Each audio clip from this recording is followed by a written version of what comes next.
하나님 말씀 봅니다. 하나님 말씀은 사도행전 15장 6절로 11절 말씀입니다. 사도행전 15장 6절로 11절 말씀 다 같이 합독하겠습니다. 사도행전 15장입니다. 6절로 11절 합독합니다.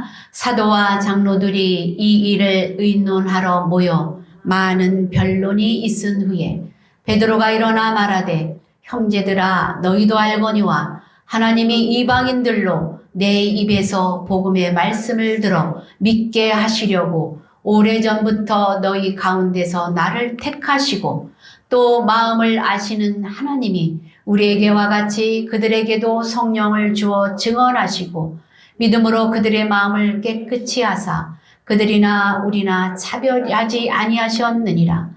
그런데 지금 너희가 어찌하여 하나님을 시험하여 우리 조상과 우리도 능히 매지 못하던 멍에를 제자들의 목에 두려느냐. 그러나 우리는 그들이 우리와 동일하게 주 예수의 은혜로 구원받는 줄을 믿노라 하니라. 아멘. 잠깐 기도하겠습니다. 살아계신 주를 찬양하며 오늘도 믿음의 백성들이 주의 전에 모였나이다. 말씀을 전하고 듣습니다. 말씀이 충만한 은혜의 시간이 되게 도와주시고 주님이 친히 말씀하시는 시간 되게 도와주시옵소서. 예수님 이름으로 감사하며 기도합니다. 아멘. 함께 인사를 나눕시다. 주님의 은혜로 충만합시다. 주님의 은혜로 충만합시다. 네. 여러분들 새 살적 버릇이 여든간다 그런 말이 있죠. 네. 그 올바른 것을 가르치고 배우는 것이 그만큼 중요하다. 참으로 중요하다는 것을 가르쳐주는 말씀인데요. 잘못 배우면은 그 인생의 방향이 달라지기 때문에 그렇습니다. 신앙도 마찬가지죠. 신앙은 보이지 않는 길을 가는 영원의 길로 들어가는 그것이 신앙의 길인데 이 신앙의 영원한 길로 들어갈 때 여러분들이 길을 잃지 않고 잘 들어가야 되겠죠. 이단의 길에 빠져서 잘못되는 그런 영혼들도 많이 있습니다. 신천지 같은 그런 곳에서 성경 공부를 하자, 이리 와라 이렇게 하는 사람들이 많이 있는데 그렇게 잘못된 길로 빠져서 잠깐의 착각으로 들어가면 큰 잘못된 길로 빠지는 경우가 있는데 이 신앙의 잘못된 길로 들어가면 영원히 잘못된 길에서 헤어나지 못한다는 것입니다. 여러분들 이제 그렇기 때문에 우리들이 말씀을 잘 알아야 돼요. 누가 이제 이런 질문을 여러분들에게 한다고 생각해 봅시다. 실제로 저에게 이런 질문을 한 사람이 있었어요. 목사님, 지금 교회들은 구약의 말씀을 믿나요? 믿지 않는 것 같아요. 이렇게 물어봤어요. 왜 그럽니까? 그랬더니 구약에 나오는 내용들 실제로 제사를 드릴 때 그렇게 하지 않잖아요. 이러면서 질문을 하더라고요. 여러분은 어떻게 생각합니까? 우리가 구약을 믿습니까? 안 믿습니까? 상세하게 대답을 못하네요. 그러니까 우리가 정립을 하고 지나가야 돼요. 우리는 구약을 믿습니다. 우리 구약 성경 설교했죠? 그 말씀 믿죠? 아멘 했죠? 구약에서는 무엇을 말하냐면 성경에 하나님이 메시아이신 그리스도가 오신다라는 것을 말씀하는 거예요. 그래서 점진적으로 점차적으로 계시를 해줘요. 그런데 그 하나님 나라 메시아가 오시는데 우리가 짠 하고 하나님 이렇게 나타나시지 않으셨어요. 구약에 아브라함이라는 사람을 택해서 갈대아 우르에서 불러오죠. 그리고 그 백성 이스라엘 민족을 통해서 역사적인 문화적인 배경을 통해서 하나님 나라를 하나님을 보여주어요. 그래서 아브라함, 이삭, 야곱을 통해서 보여주죠. 그러한 구약의 역사가 이제 신약에 와서는 그 예수님이 이어지는 거예요. 그 메시아가 이어지는 거예요. 성경에 구약에 있던 그 말씀들이 쭉 신약으로 이어져서 예수님께서 이 땅에 오셨지요. 그래서 로마서 14장 10절에 보면은요. 그리스도는 다른 모든 믿는 자에게 의를 이루기 위하여 율법의 마침이 되시니라. 이렇게 말씀하셨거든요. 그 말씀을 누가 완전히 이루셨는가? 예수님이 말씀을 완전히 이루셨다는 거예요. 그래서 구약을 우리는 패거나 안 믿는 것이 아니라 그 말씀이 점진적으로 계시가 돼서 예수님이 오셨기 때문에 구약도 믿고 신약도 믿고, 이 신약은 어떻습니까? 신약은 예수님이 이 땅에 오셔서 어떤 일을 하시고 어떻게 돌아가시고 어떻게 부활하시고 이거를 보여주거든요. 그렇기 때문에 구약의 말씀이 점진적으로 흐릿하던 그 예수님이 직접 오셨고 그 역사를 완전히 율법을 완전하게 이루셨고 그 이루신 그 예수님을 우리가 믿는 것이죠. 그래서 이 예수님을 이제 이스라엘의 민족과 그 사람들을 통해서 역사하는 것이 아니라 이제는 많은 사람들, 누구든지 예수님을 믿는 사람들에게는 길이 열렸다는 것을 보여주고 그 예수님이 이제 그 역사적인 문화를 이스라엘 백성들을 통해서 보여주는 것이 아니라 성경이 각 교회들을 통해서 보여주죠. 그죠? 그리고 그 예수님을 다 같이 믿는 구원의 길, 복음의 길, 그 핵심이 신약에 들어있다는 것이에요. 그래서 여러분들 그러면 유대교와 기독교는 무슨 차이인가? 우리 구약의 그 많은 백성들, 그 유대교를 중심으로 해서 우리도 말씀을 배웠잖아요. 그죠? 그 구약의 말씀. 유대교는 이 구약의 말씀. 아직도 오신 예수님을 믿지 않고 구약의 말씀을 믿는 사람들, 율법을 강조하는 사람들, 그 믿음의 사람들을 유대교라고 그래요. 이스라엘 백성들이 아직 그렇게 믿죠? 그러면 기독교는 예수님이 이 땅에 오셔서 그 구약 성경이 말씀하신 그 예수님이 오셔서 십자가에 못 박혀 우리를 위해서 돌아가시고 부활하셨고 그 복음, 예수님을 믿는 예수 그리스도로 말미암아 구원에 이른다라는 것을 믿고 확신하고 가는 종교가 바로 우리 기독교라는 거예요. 그렇죠? 여러분들 이거 확실히 알아야 돼요. 이렇게 확실히 알아야 누가 이런 말 저런 말 이단에 막 꼬셔서 넘어가는 일이 없어야 돼요. 신앙이 잘 정립이 되어 있어야 돼요. 그래서 신천지 같은 곳에 빠지지 않는다는 것이죠. 그래서 이런 차이를 모르면 우리가 이리 갔다 저리 갔다 정체성 없는 이단에 빠질 수 있기 때문에 이 오늘 본문 말씀은 아주 중요한데 이러한 일을 정립시켜주는 오늘 말씀이 바로 사도행전 15장 말씀이에요. 아주 중요한 말씀입니다. 이 지난 시간에 우리가 13장, 14장을 통해서 바울이 1차 선교 여행을 했던 곳을 우리가 살펴봤죠. 안디옥에서, 비시디아 안디옥에서, 또 여기 구브로 섬에서, 또 여기 비시디아 안디옥, 이고니온, 루스드라, 더베 이렇게 1차 전도 여행을 했던 지역입니다. 이곳에서 하나님이 어떻게 역사하셨고 그들과 함께 하셨으며 이방 사람들이 마음을 문을 열고 많은 사람을 구원하게 하셨는지 우리가 지난주까지 말씀을 살펴보았습니다. 그래서 그들이 전도하고 돌아올 때 교회에 와서 보고할 때 그들의 마음이 충만했다. 이렇게 말씀을 우리가 지난주에 말씀을 보았는데 이렇게 안디옥 교회는 이방인들로 인하여서 처음으로 교회가 세워진 교회예요.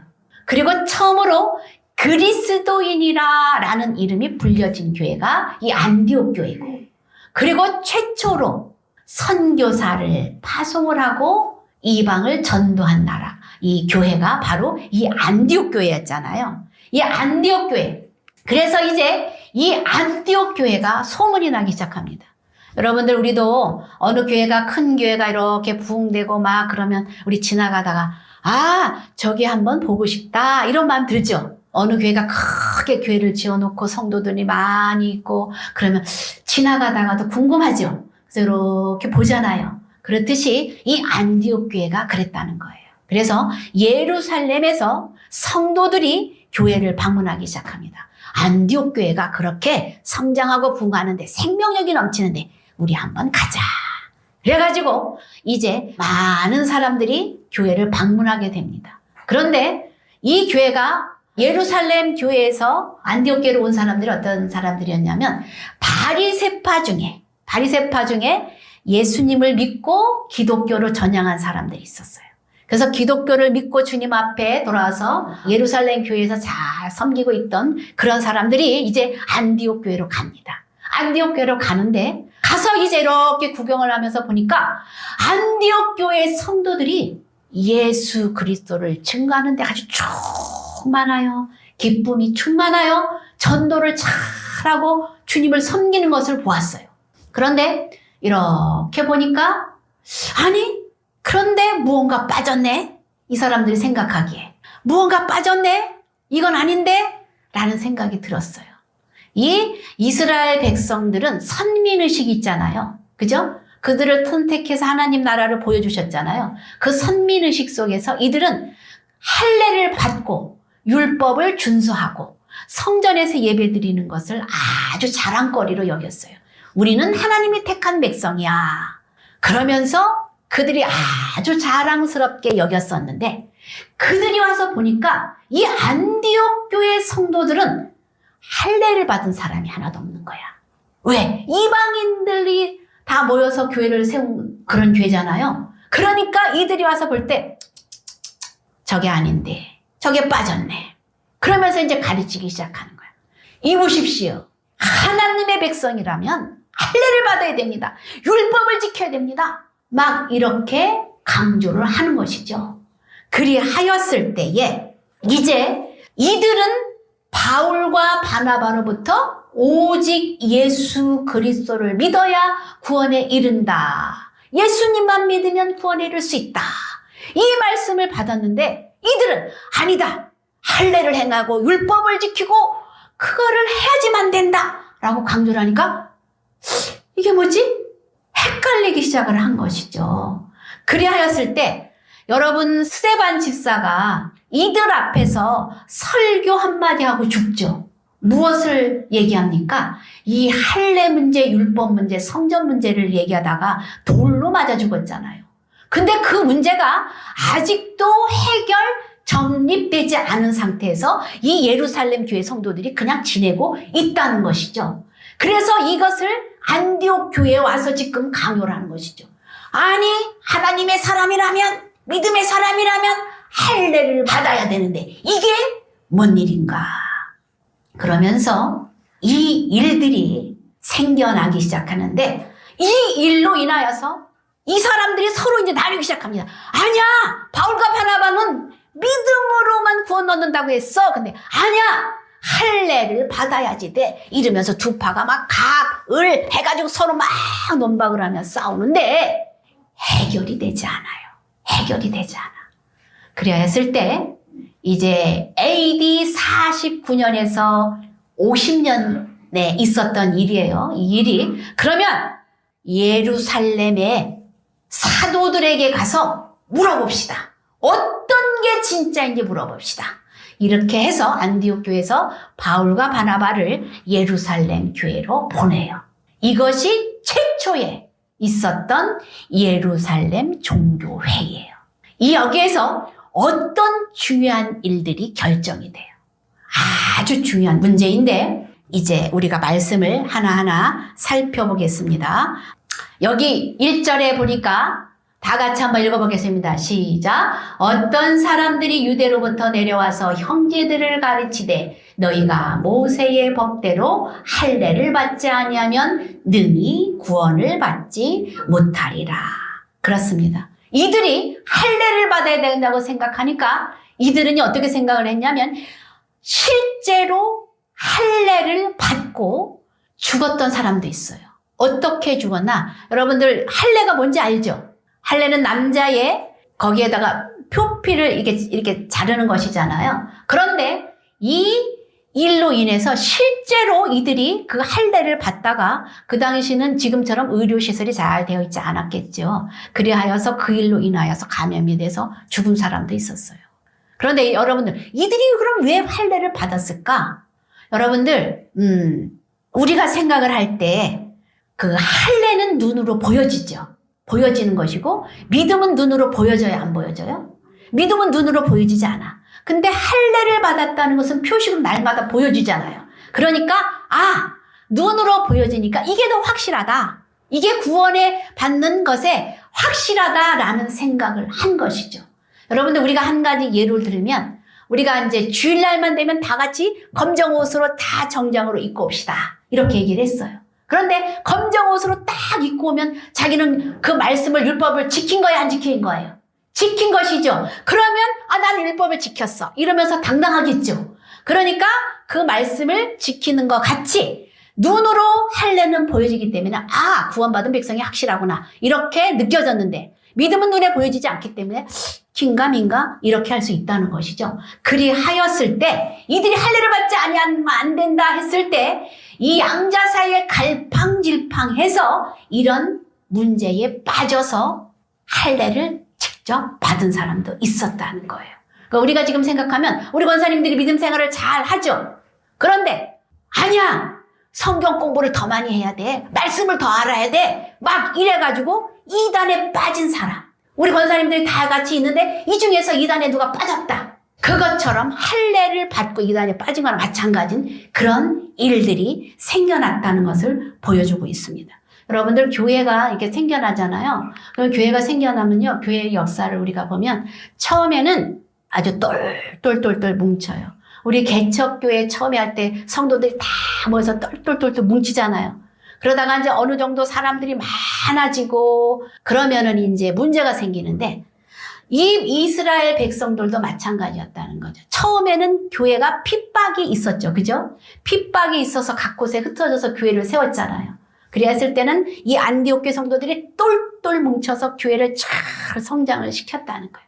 그런데 이 핍박기가 지나고 막 부흥을 하니까 어떻게 해요? 많은 사람들, 이 사람 저 사람들 오다 보니까 이런 문제 저런 문제가 생겨나는 거예요. 처음에는 아주 이들이 거룩하게 믿음의 백성들로 잘 든든히 세워지는데 우리 대한민국의 역사도 마찬가지예요. 그 교회의 역사를 보면 처음에는 거룩한 믿음으로 잘 이렇게 성장을 하다가 우리나라가 한 7, 80년 되면은 굉장히 부흥을 하잖아요. 그리하였을 때 많은 이단들이 이 물질이 들어가는 것이죠. 이렇게 부흥기 때에 핍박기보다는 부흥기 때에 여러 가지 문제로 분파가 돼서 나누는 일들을 우리 교회 역사에서 볼 수 있는데 이 안디옥 교회도 그러한 처음에 이제 시기가 지나고 부흥의 단계에 들어섰을 때 이런 많은 문제가 있었다는 것이죠. 그래서 이들의 해결책이 2절에 보니까 예루살렘에 있는 사도와 장로들에게 보내자. 이런 내용이죠. 2절, 3절을 읽어봅니다. 시작. 바울 및 바나바와 그들 사이에 적지 아니한 다툼과 변론이 일어난지라. 형제들이 이 문제에 대하여 바울과 바나바와 및 그 중에 몇 사람을 예루살렘에 있는 사도와 장로들에게 보내기로 작정하니라. 그들이 교회의 전송을 받고 베니게와 사마리아로 다니며 이방인들에게 죽게 돌아온 일을 말하여 형제들을 다 크게 기쁘게 하였더라. 그래서 바울과 바나바가 이제 예루살렘 교회로 내려가면서 베니게 그쪽에 또 사마리아 쪽에 들러서 형제들을 통해서 하나님 나라의 일들이 여러 가지 기적과 표적이 있었던 것을 다 들려주면서 그곳의 교회 성도들에게 이제 전했다는 것이죠. 그리고 예루살렘 교회에 이르러서 사도들과 장로들에게 이제 그 일을 내려온 목적을 얘기하는 내용들이 4절, 5절이라는 것이죠. 4절, 5절 읽어봅니다. 시작. 예루살렘에 이르러 교회와 사도와 장로들에게 영접을 받고 하나님이 자기들과 함께 계셔 행하신 모든 일을 말하매 바리새파 중에 어떤 믿는 사람들이 일어나 말하되 이방인에게 할례를 행하고 모세의 율법을 지키라 명하는 것이 마땅하니라. 이런 문제로 왔다는 것을 이제 보여주고 있는 것이죠. 여러분 성경에 보면은 우리가 잘 알아야 돼요. 그 출애굽할 때 어떤 일이 있었죠? 그 애굽을 마지막 10가지 재앙할 때 문설주에 그 어린 양의 피를 바르고 이들이 죽지 않고 구원의 그 반열에 이르러서 넘어왔잖아요. 홍해를 건너서 넘어갔죠. 그리고 어디로 갑니까? 시내산으로 들어가죠.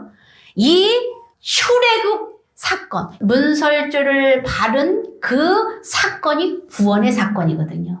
그 사건이 있은 다음에 시내산으로 들어가서 모세로부터 하나님이 율법을 주시죠. 그러면 이스라엘 백성들은 구원을 먼저 받았나요? 율법인 할례를 먼저 받았나요? 이 문설주에 바른 게 뭐라고 그랬어요? 구원을 먼저 받은 거예요. 이것을 알면 이 유대 사람들이 그렇게 말하지 않았겠죠. 그리고 아브라함이라는 사람 있죠. 아브라함이라는 사람을 갈대우르에서 불러냈죠.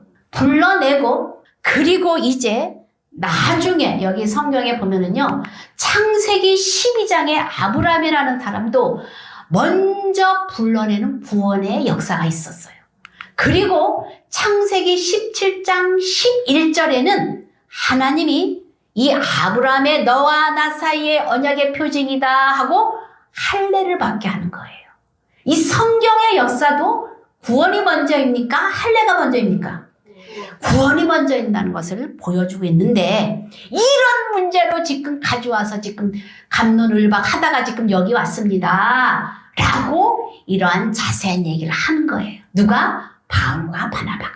모든 성도들과 모든 사도들이 다 있는 자리에서 우리가 이 문제에 대해서 안디옥 교회 성도들이 이런 일이 있었고 유대인들이 올라와서 할례를 받아야 된다고 그래가지고 여기서 이런 문제가 있었습니다. 이거를 어떻게 해야 될지 사도들께서 이거를 판단을 해 주십시오. 이렇게 문제를 얘기를 하는 거죠. 그랬더니 이제 베드로가 이런 얘기를 다 듣습니다. 그 전에 베드로 같으면 어떻게 해요? 막 굉장히 혈기방정하고 막 성격이 급한 베드로였는데 이런 얘기를 다 들어요. 다 듣고 일어나서 무엇을 얘기하는지 우리 7절 읽어봅시다. 시작. 많은 변론이 있은 후에 베드로가 일어나 말하되 형제들아 너희도 알거니와 하나님이 이방인들로 내 입에서 복음의 말씀을 들어 믿게 하시려고 오래전부터 너희 가운데서 나를 택하시고 또 마음을 아시는 하나님이 우리에게와 같이 그들에게도 성령을 주어 증언하시고 믿음으로 그들의 마음을 깨끗게 하사 그들이나 우리나 차별하지 아니하셨느니라. 이 얘기는 이제 베드로가 말을 합니다. 무엇을 얘기합니까? 사도행전 10장에 보면 고넬료네 집에 방문한 사건이 있었죠. 기도 중에 고넬료네 집에 하나님이 가라 그래서 그곳에 갑니다. 그런데 그들이 앉아서 예배를 드리려고 잘 이렇게 앉아있을 때 베드로가 복음을 증거하니 그들이 성령이 충만하여서 은혜를 받았습니다. 이런 얘기를 합니다. 그러면 얘기해봐라. 내가 고넬료네 집에 갔을 때 이런 일이 있었다. 그런데 그들이 할례를 받은 사람인가? 할례 받지 않은 이방인이다. 할례 받지 않은 이방인인데 어떤 역사? 성령의 역사가 일어났다. 하나님이 함께 하시는 일이 일어났다. 그러면서 성령은 차별하지 아니하시고 우리 생각은 할례를 받아야 되고 정통적인 걸 지켜야 되고 우리 다 다른 사람들이 할례를 받았으니까 너희도 받아야 돼. 이렇게 생각을 하지만 하나님은 할례가 문제가 아니라 믿음으로 하나님을 영접하는 사모하는 심령들에게 똑같이 성령을 이방인이나 유대인이나 하나님은 차별하지 아니하시고 하나님을 사모하는 자에게 은혜를 주시는 것을 우리가 보았다. 그러면서 뭐라고 말합니까? 이 베드로가 나도 부족한 사람이다. 어부였다. 무식쟁이였다. 나 예수님을 3번이나 배반한 사람이다. 그런데 뭐라 그래요? 너희 가운데서 나를 택하셨다. 이렇게 말합니다. 이 구원의 문제는 하나님의 택하신 문제지 사람들이 논리가 이거다 저거다. 거기에 따라서 움직여지는 것이 아니다. 이렇게 말을 하면서 성령은 누구든지 하나님을 믿는 자를 구원은 차별하는 것이 아니다. 차별함이 없다.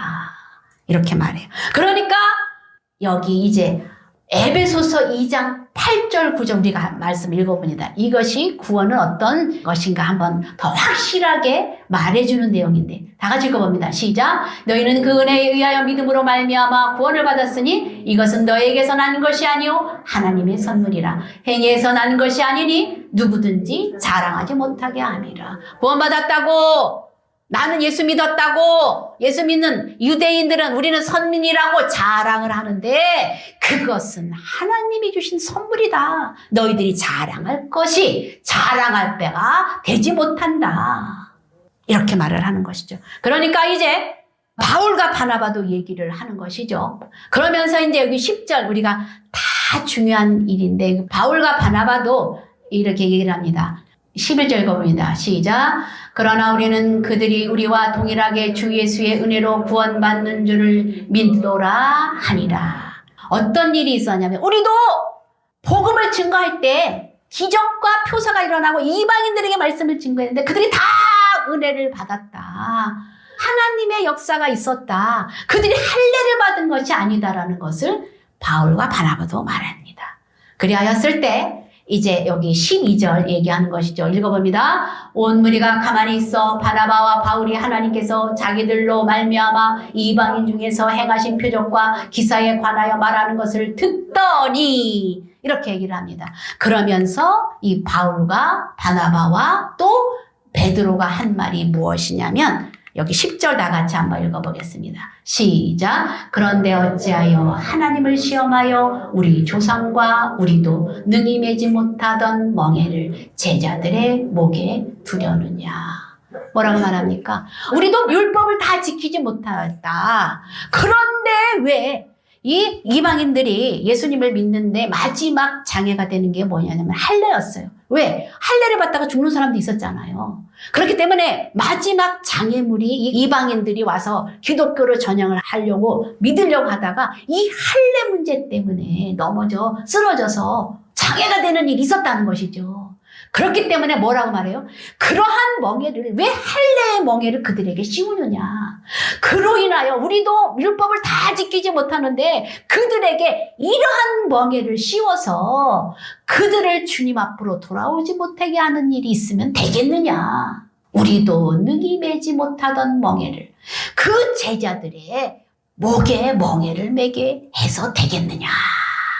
이렇게 베드로가 얘기를 하는 것이죠. 그리고 이제 바울과 바나바도 표적과 기사가 있었던 얘기를 했다고 그랬죠. 그러니까 마지막으로 13절에 보면은 야고보라는 사람이 나와요. 야고보는 누구냐면 그 당시에 예수님의 동생 야고보예요. 이 야고보가 베드로는 이 주위 나라들 베드로하고 요한하고 이렇게 전도하며 순회 전도하고 돌아다녔을 때 이 야고보는 예루살렘 교회에서 묵묵히 지키면서 얼마나 기도를 많이 했는지 이 낙타무릎이라는 별명까지 붙은 사람이 야고보거든요. 아주 권위 있는 최고의 권위자로 목회자로 딱 예수님의 동생이 서 있어요.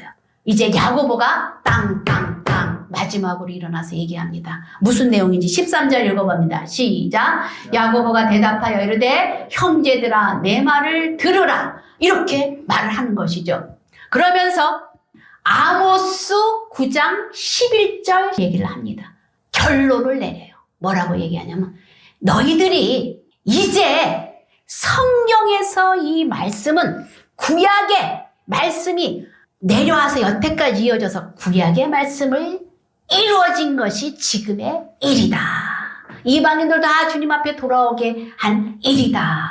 이렇게 성경으로 말하는데 다윗의 장막을 다시 짓겠다라는 것이 이제 이방인들을 향해서 다 주를 바라보고 주를 믿는 자들은 다 주님 앞으로 돌아오는 다윗의 장막을 다시 짓겠다. 그 안에 들어오는 자들은 다 믿음의 백성으로 장막을 회복한 같이 그러한 일이 있겠다라는 것을 아모스 9장 11절 12절에서 말했다. 그 일이 지금 일어난 것이다. 이것은 구약의 선지자들이 말씀하신 것을 지금 하나님이 이루신 사건이다. 야고보가 성경으로 결론을 내립니다. 그러니까 여기에 할 말이 있어요, 없어요? 할 말이 없어요. 그래서 이제 그 하나님의 선물인 구원 문제에 대한 이 역사가 이제 아주 중요한 일이었었는데 이 일로 인하여서 이제 어떤 일들이 일어나는지 한번 여기 19절, 20절 그리고 이제 그들에게 마지막 말씀을 이제 하는데 그들에게 이제 믿음의 사람들이 아니었잖아요. 이 사람들. 그죠? 이방인이었죠. 이방인이었기 때문에 옛날에 습성과 고집들이 있어요, 없어요? 아직 남아있어요. 그러니까 그것을 이들에게 알려주는 몇 가지만 편지로 써서 너희들이 가서 그것을 전해라.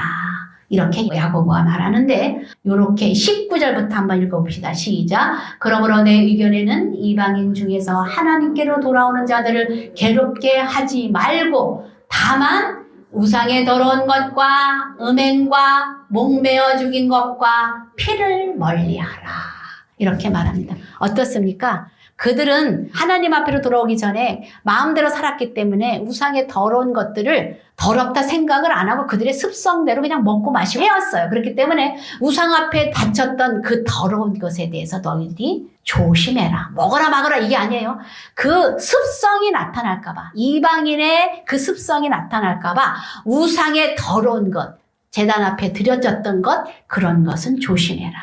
그리고 음행의 사건은 이들은 그 첩을 많이 두고 그 신전에 그 기생랍 같은 사람이 있었죠. 그런 신전에 사람들과 같이 막 성교를 하고 막 이랬었거든요. 그런 더러운 음행에 뭐 이교들과 또 축첩을 두는 것과 또 고린도서에 보면 그런 게 나와요. 아버지의 첩을 이 아들이 데리고 살아요. 어쨌든 이런 것들, 그러니까 근친혼 이런 것들을 피해라. 그리고 레위기에 보면 핏째 먹는 그 재물들이 있는데 그런 짐승들을 목을 매서 이렇게 죽인 짐승들을 먹지 말아라. 피를 따가지고 피를 이렇게 쏟아버리거든요. 그런 것들을 삼가라라는 것을 요것만 편지에다 써서 가서 일러주어라 라고 결론을 내립니다. 그래서 이 예루살렘 종교회의, 최초에 있었던 이 종교회의, 여기에서는 그 십자가의 원리, 사랑의 멍에, 거기에 충성하며 기쁘게 살아가는 것이지 어떤 율법의 멍에에 매여서 거기에 힘들게 살아가는 그런 멍에를 메우지 말아라 라는 사건으로서 구원은 어떻게 받는가? 믿음으로 받는가? 할례의 율법으로 받는가? 이 여기에 대한 구원에 대한 논쟁을 확실히 해줬던 사건이 이 예루살렘 종교회의. 구원을 무엇으로 받는다고요? 은혜로 믿음으로 받는 거. 그 구원의 하나님의 백성 안에 들어오는 믿음의 백성은 차별이 있어요, 없어요? 차별이 없어요. 그리고 구원에 이르는 그 자유함을 누리는, 멍에를 매지 말고 자유함을 누려야 된다라는 사건으로 예루살렘 종교회에서 구원에 대한 일, 그리고 어떻게 살아야 될 일, 그래서 오직 믿음은 구원으로 받고 믿음의 백성에는 차별이 없고 주 안에서 자유함을 누려야 된다라는 것을 말씀해 준 사건이 예루살렘 종교회에 있었다는 것이죠. 그래서 우리가 말씀을 하나 읽어봅니다. 마태복음 11장 28절의 말씀인데 여기에 다 해당하는 말씀이에요. 읽어봅시다. 시작. 수고하고 무거운 짐진 자들아 다 내게로 오라. 내가 너희를 쉬게 하리라. 은혜 안에서 쉼을 누려야 된다는 것을 말씀해 주고 있는 것이죠. 그리고 이제 구원에 대한 말씀이 있는데 이건 사도행전 4장 12절 말씀입니다. 다 같이 읽어봅니다. 시작. 다른 이로서는 구원을 받을 수 없나니 천하 사람 중에 구원을 받을 만한 다른 이름을 우리에게 주신 일이 없으니라. 아멘. 이 시간에 우리가 오늘 예루살렘 종교회의에서 구원에 대한 말씀을 이제 말씀으로 구약의 말씀을 통하여서 결론을 내리고 그 구약의 말씀이 신약에 오신 예수 그리스도이시고 그분을 믿는 자마다 구원을 받는 것이다 라는 것을 우리가 생각을 하면서 다시 한번 우리도 그 은혜 안에서 감사하며 살아갈 것을 고백하면서 외식이 아닌 마음의 할례자로 신실하게 살기를 원합니다. 오직 주 안에서 참 자유를 누리며 기쁨으로 살기를 원합니다. 구원은 주께만 있음을 알고 전하는 삶이 되기를 원합니다. 이 시간에 다 같이 앉는 통성으로 기도하겠습니다. 주여